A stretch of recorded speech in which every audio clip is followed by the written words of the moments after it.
तो अब आइए हम बात करते हैं बेकर्स मस्कुलर डिस्ट्रॉफी की। ठीक है, तो बेकर्स मस्कुलर डिस्ट्रॉफी, ये देखिए ये डुशेन मस्कुलर डिस्ट्रॉफी का ही माइल्ड फॉर्म है। ठीक है, एक तरह से हम बता दिए।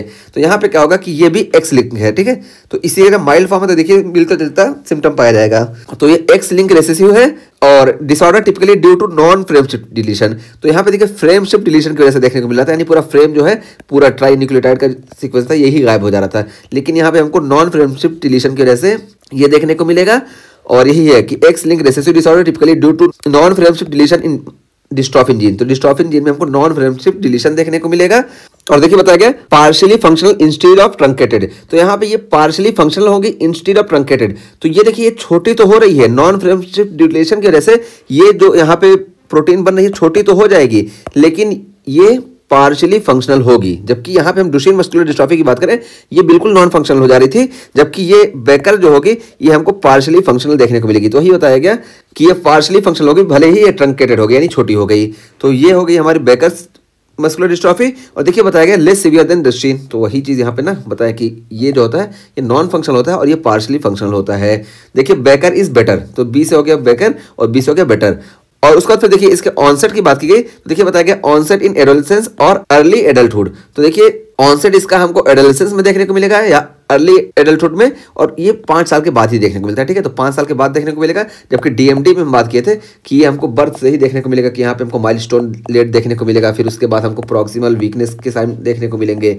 ठीक, उसके बाद फिर हमको जाके काफ मसल हाइपरट्रॉफी वगैरह देखने को मिलेगी, फिर लास्ट में हमको स्कोलियोसिस और लॉर्डोसिस वगैरह देखने को मिलेगी। लेकिन यहाँ पे जो है ये 5 साल के बाद ही देखने को मिलेंगे।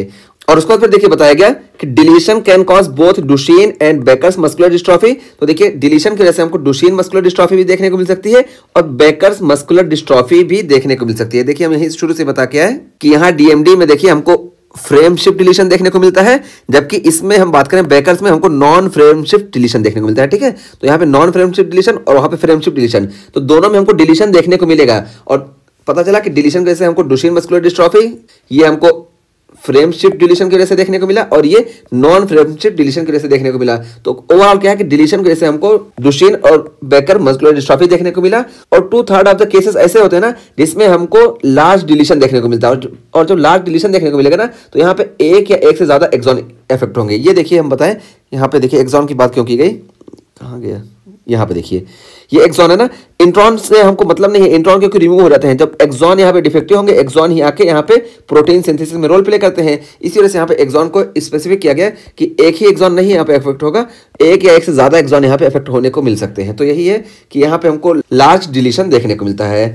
तो ये चीज हो गई। और यहाँ पे देखिए हम एक चीज और लिख दिया कि early onset cardiomyopathy compare to the DMD. तो डीएमडी के मुकाबले यहाँ पे हमको अर्ली ऑनसेट कार्डियोमायोपैथी देखने को मिलता है। ठीक है, तो कार्डियोमायोपैथी इसका कॉज ऑफ डेथ है। और उसके बाद फिर अब हम लास्ट में बात करते हैं मायोटोनिक डिस्ट्रॉफी की।